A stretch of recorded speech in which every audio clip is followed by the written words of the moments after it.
नमस्कार, राष्ट्रकूट से मैं पवन केसवानी।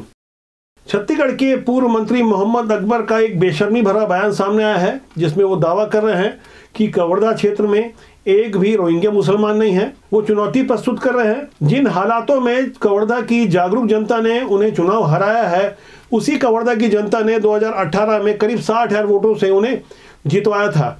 हमने ग्राउंड रिपोर्टिंग की, जमीनी हालात को समझने की कोशिश की, तो कुछ हैरान करने वाली जानकारी सामने आई है। मैं आपको स्क्रीन में जो आपको वीडियो दिखा रहा हूं, ये वीडियो है 3 दिसंबर का। वेशभूषा से तो आपको समझ में आ रहा होगा ये कौन लोग हैं। दरअसल कवर्धा के कुछ स्थानीय युवकों ने हमें ये वीडियो उपलब्ध कराया है। 3 दिसंबर यानी जिस दिन मतगणना के बाद चुनाव परिणाम आए थे, लोग यहाँ से भाग रहे थे। गाड़ियों में बैठकर कुछ अनजान लोग, कुछ बाहरी लोग जिस तरह से डेमोग्राफी खराब करने आए थे, दर्जनों की संख्या में ऐसी ही गाड़ियां देर रात सामान सहित लोगों के साथ यहां से रुखसत हो रही थी। रात भर ये क्रम चलता रहा। देर रात कुछ बसें भी यहां से निकली है। स्थानीय जागरूक युवकों ने हमें वीडियो उपलब्ध कराया है। इसकी सत्यता की पड़ताल होनी चाहिए कि आखिर कौन लोग हैं जो न केवल हमारे शांतप्रिय छत्तीसगढ़ की डेमोग्राफी खराब कर रहे हैं, बल्कि यहाँ की शांत फिजा में जहर घोलने आए हैं। क्या वो रोहिंग्या मुसलमान हैं या ऐसे लोग हैं जो समाज की अमन, चैन और शांति, भाईचारे के लिए खतरा बने हुए हैं?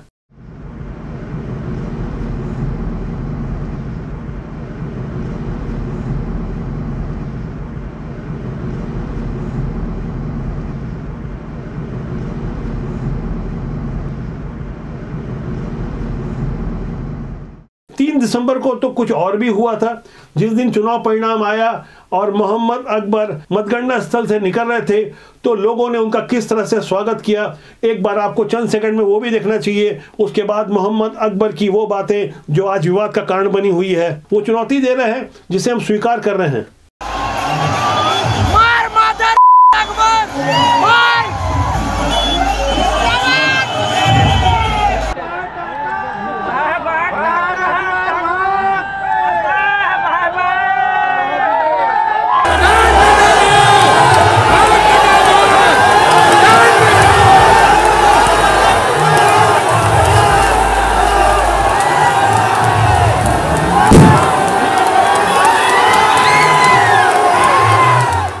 कवर्धा में दूर दूर तक कहीं कोई रोहिंग्या मुसलमान नहीं है। न केवल कवर्धा में बल्कि सरगुजा में, बस्तर में भारतीय जनता पार्टी के द्वारा एक झूठी कहानी गढ़ी गई कि बहुत बड़े पैमाने में रोहिंग्या मुसलमानों को यहाँ बसाया गया है।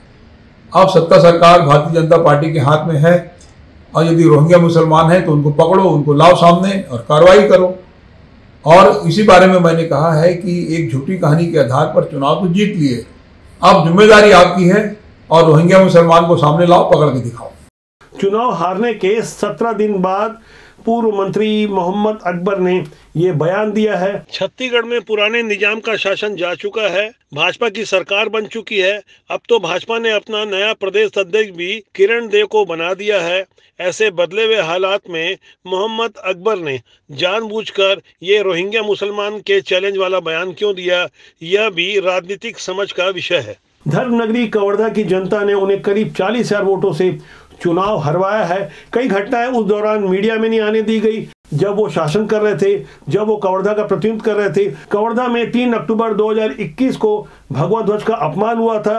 तब वहां के स्थानीय हिंदूवादी बजरंग दल के दुर्गेश देवांगन ने भगवा ध्वज के अपमान का प्रतिकार किया था। तब कुछ जिहादी मानसिकता के लोगों ने उनके साथ न केवल मारपीट की, बल्कि ये साबित करने की कोशिश की कि कवर्धा में उन्हीं की हुकूमत है, वो किस तरह से भगवा ध्वज का अपमान कर सकते हैं। माता विंध्यवासिनी का 100 साल पुराना मंदिर, जिसके मुख्य द्वार के बाहर परंपरागत तरीके से हर साल नवरात्र के पहले नया भगवा ध्वज लगाया जाता है। इसी भगवा ध्वज से आपत्ति थी स्थानीय जिहादी मानसिकता के लोगों को। 3 अक्टूबर को भगवा ध्वज के अपमान के बाद 5 अक्टूबर 2021 को वहां सांप्रदायिक उन्माद हुआ। कर्फ्यू के हालात थे, नवरात्र का समय था, पंचमी का दिन था। 10 अक्टूबर 2021 को हमने कर्फ्यू के बावजूद कुछ ग्राउंड रिपोर्टिंग की थी, तो माता विंध्यवासिनी मंदिर प्रांगण के ठीक सामने वाली गली में कुछ शांति दूत बैठे हुए थे। कर्फ्यू के बावजूद घर के बाहर ताश खेल रहे थे। मकबूल खान और रहमान से मेरी बातचीत हुई,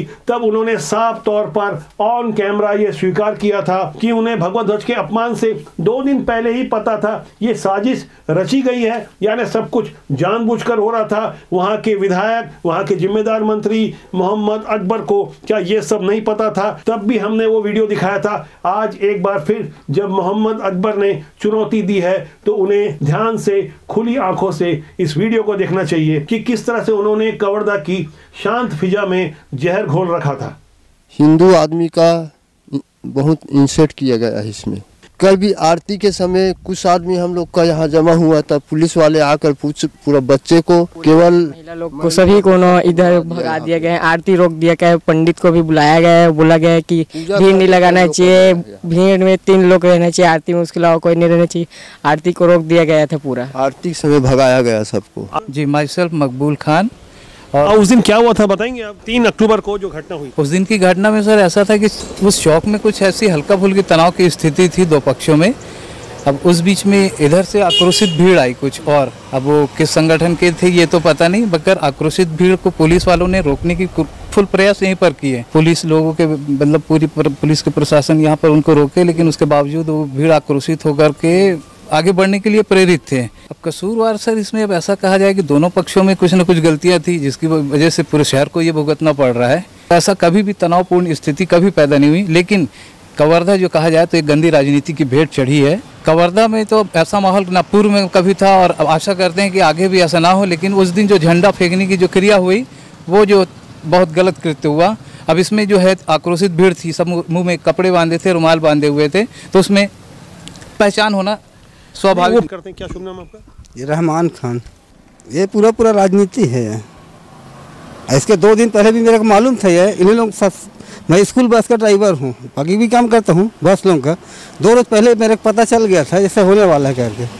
क्या पता चल गया था? ये ध्वजा के नाम से बात उठाएंगे करके। अच्छा, ध्वज को फेंका जाएगा ये पता था आपको? हाँ, ध्वज फेंकने वालों को आप जानते हैं? जानता हूँ, लेकिन नाम नहीं क्या, उसी के बीच में मैं काम करता हूँ गाड़ी का।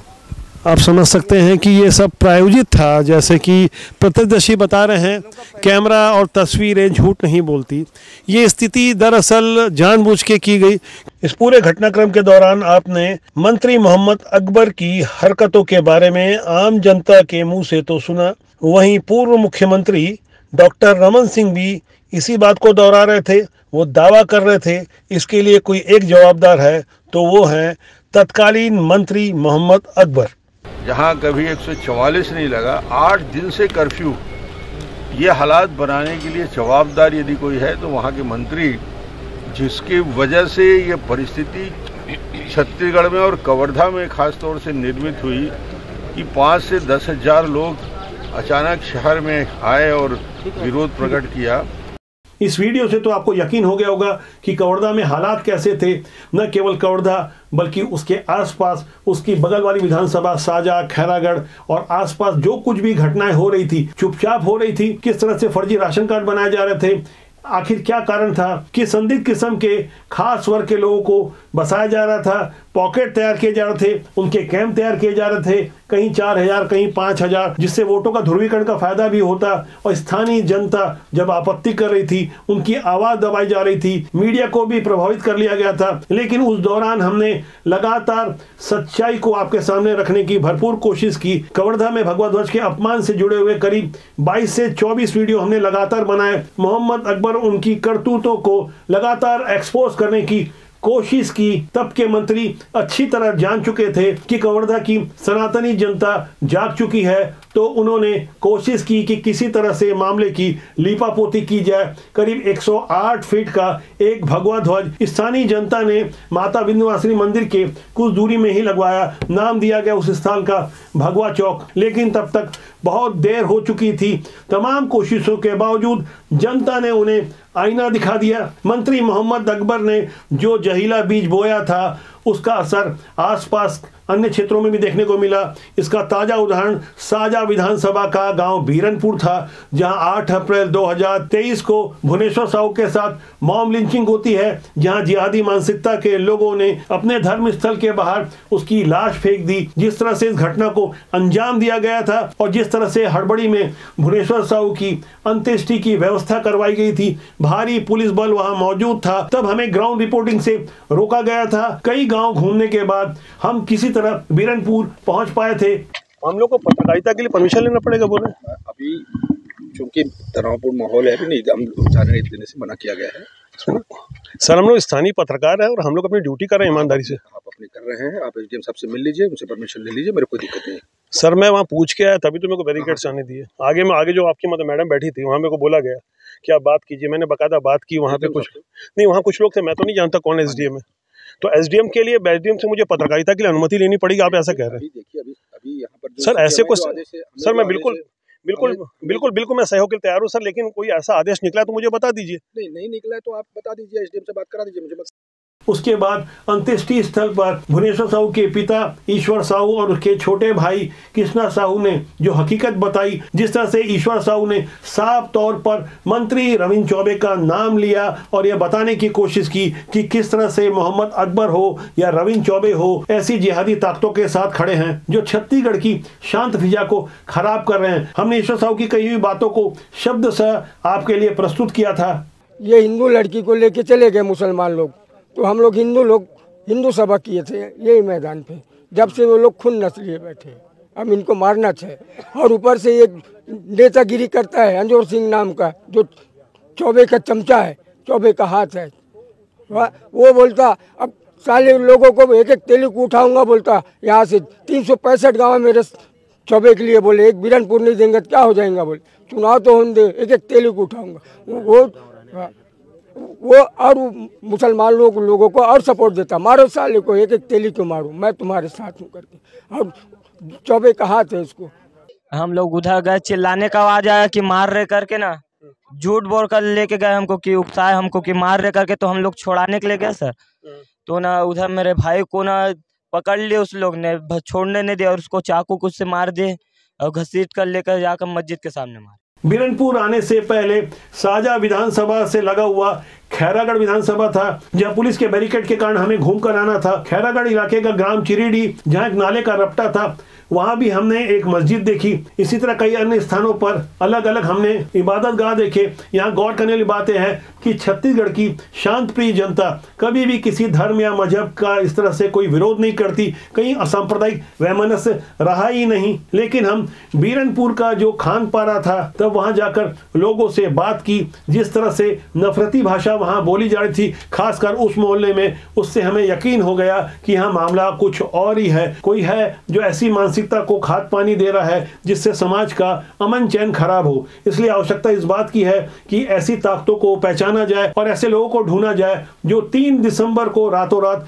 कवर्धा से भाग चुके हैं। बड़ी संख्या में लोग चुपचाप रह भी रहे हैं। कवर्धा का आदर्श नगर वाला इलाका जो है, उसके आसपास जो कुछ भी हो रहा है, रायपुर का संजय नगर का इलाका हो, चाहे छत्तीसगढ़ के अन्य कई ऐसे इलाके, भिलाई का एक फरीद नगर भी इसमें मैं कोट करना चाहूंगा, जहां दावा किया जा रहा है कि बाहर से कुछ संदिग्ध लोग आके बस रहे हैं। ऐसे लोगों का सर्वे होना चाहिए, कड़ाई से इनका आईडी और आधार कार्ड चेक करना चाहिए। आखिर कौन ऐसे लोग हैं जो देश और समाज के लिए खतरा बने हुए हैं, जिनके बारे में पूर्व मंत्री मोहम्मद अकबर दावा कर रहे हैं, चुनौती दे रहे हैं। उस चुनौती को हम स्वीकार कर रहे हैं। बहुत जल्दी आपके सामने कुछ बड़ा खुलासा होगा, जमीनी हकीकत बताएंगे कि किस तरह से छत्तीसगढ़ में रोहिंग्या मुसलमानों को बसाने की न केवल साजिश की गई, बाकी काफी हद तक उसमें सफलता भी प्राप्त कर ली गई है। ऐसे लोगों को चिन्हित कर देश और समाज की रक्षा के लिए हम अपना कुछ योगदान दे सकें, ऐसी हमारी कोशिश होगी। तो आज के अंक के लिए इतना ही। मेरी आपसे बहुत जल्दी मुलाकात होगी। राजनीति से जुड़े हुए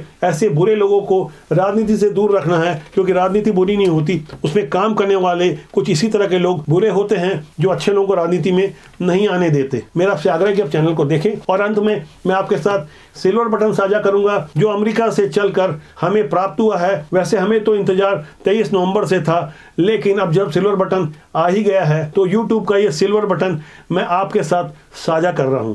बहुत मेहनत के बाद जब कुछ सफलता मिलती है तो उसको शब्दों में बयान नहीं किया जा सकता। हमारा YouTube चैनल राष्ट्रबोध, जिसमें हमने लगातार मेहनत की और मेहनत के बाद आखिरकार हमें सिल्वर बटन मिल ही गया। ये मेरे हाथ में है, मैं खोल नहीं पा रहा हूं, आपके बिना आपको दिखाऊंगा आखिर है क्या इसमें।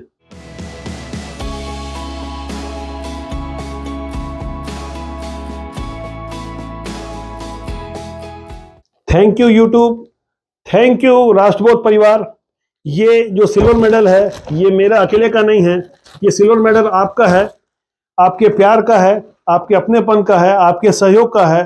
मैं ये सिल्वर मेडल आपको समर्पित करता हूँ। मेहनत रहेगी, लगन रहेगी, देश के लिए, समाज के लिए लगातार लगे रहेंगे।